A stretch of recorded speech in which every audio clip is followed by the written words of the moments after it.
So we were just talking about this expanded definition of curating and the sort of challenges that raises. I'd like to talk a little bit about the political dimension, what we might call the political architecture of this expanded definition. One of the things curators did in the old model was draw a line between what we might call, or what was called, high culture and low culture. The Wunderkammern of the Renaissance had narwhal tusks and extraordinary objects, right? You wouldn't just put an ordinary thing in there. And museums in the 20th and 19th centuries, curators would make or break artist careers by putting them in, showing that they were worthy. But now, as Richard mentioned, the Library of Congress is archiving all the tweets, and it's a medium notorious for not distinguishing between high and low culture. Lady Gaga has twice as many Twitter followers as Barack Obama. But that means that if a curator is to adapt to that new model, then their traditional role as gatekeeper changes. And they start to take advantage of other dynamics, for example, crowdsourcing, the use of the public at large to distribute a problem or solve a problem that's too hard for one individual.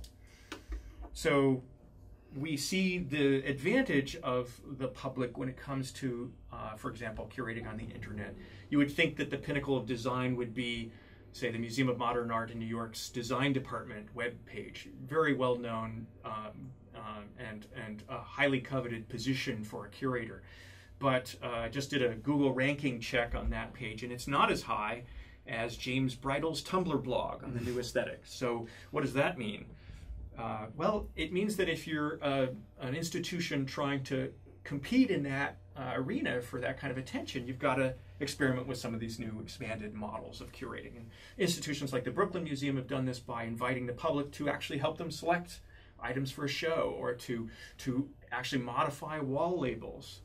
This can have advantages and disadvantages. You get a much broader perspective, sometimes actually a view from a relative or someone who knew the artist who made something. It can also mean that when the public goes to tag a nude in the collection, they choose the word porn instead of nude, or boring instead of baroque. We also get into the issue of, as was referred to earlier by Justin, metadata, something we'll counter later in the course, but a fundamental way of adding categories and categorizing an object.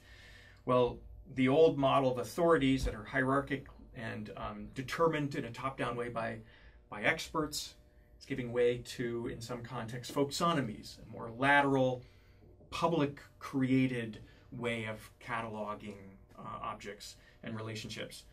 So why is there an issue with the old model? Well, it tends to be less adaptable, especially in this world of rapid technological change and cultural change.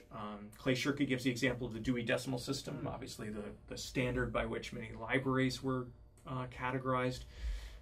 If you look in the 200 number under religion, items 210 through 280 are all about Christianity, and 290 is other religions.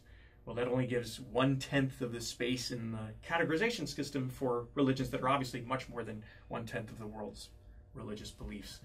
So how do you create the possibility for those systems to be more adaptable, more created on the fly by users? And all of this, I think, comes to this question of centralization versus dispersal. Right? Yeah. Justin and Richard talked about this dispersal of creativity across many platforms. I think that the internet modalities that you're referring to have certainly widened the possibilities and expanded the number of tools available for doing curation. But some of these trends you're talking about were very much in play even in the analog world. There have been movements for what has been called community archiving, and even community input on appraisal, particularly I would say in indigenous communities around the world who wanted to exert some control over records about them that were held by other institutions, as well as by creating their own archives.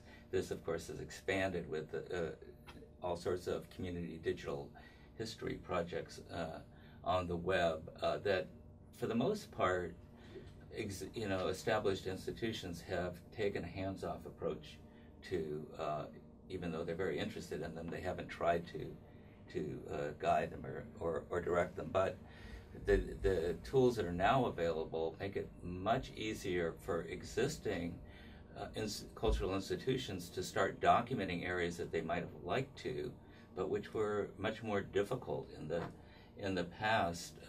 Very difficult to document minority communities, people on the margins of society.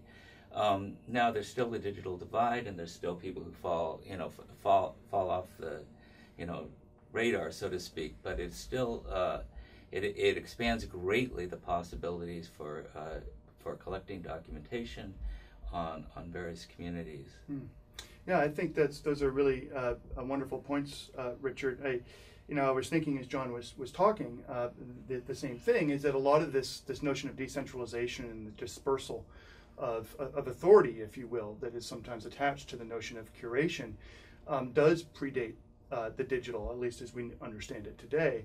And I'm thinking here, coming from the perspective of an art historian, of some of the developments in postmodern theory, for instance, in postmodern art, where there was a real, in the 70s and 80s, a real distrust of centralized authority, of a sort of patriarchal societies, of sort of dominant culture, and a real sort of interest in more sort of folk arts and institutional critique, sort of critique of the power of the museum and the curator. And so that the impetus has been there, and that these digital tools do then really allow people to see that impetus through, as it were. One thing I want to caution us all here about is that the decentralization and the dispersal that the digital tools make available, and Richard alluded to this, doesn't mean that the digital is completely free from the problem of authority. Whenever we curate, however we define the term, we are in fact being a kind of authority. We're being authoritative. We are asking people to see the material the way that we have organized it, and to think like we do, as it were. And so the digital is very promising in terms of this sort of democratization, as it were, of curation, but it doesn't free us from some of the inherent problems of curation and authority.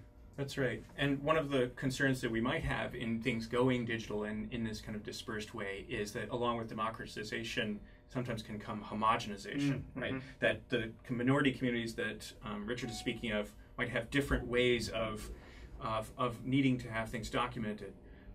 And even, so in our course on access, we'll look at databases that are designed specifically with the ethics of a community in mind. We think of, okay, well, Flickr, everyone has access to every photo, and it's just a matter of whether you Creative Commons license it or copyright it. But in the Warramungo people of Australia, there are protocols for who can see which photographs. You don't necessarily are allowed to see people who are photographs of people who have deceased. Women can't see some photographs of men, and there's a whole social dynamic that some creative coders like Craig Dietrich have started to actually implement in unique databases built for those. That's fascinating. So that it's just further proof that the digital is not as flexible as digital tools are.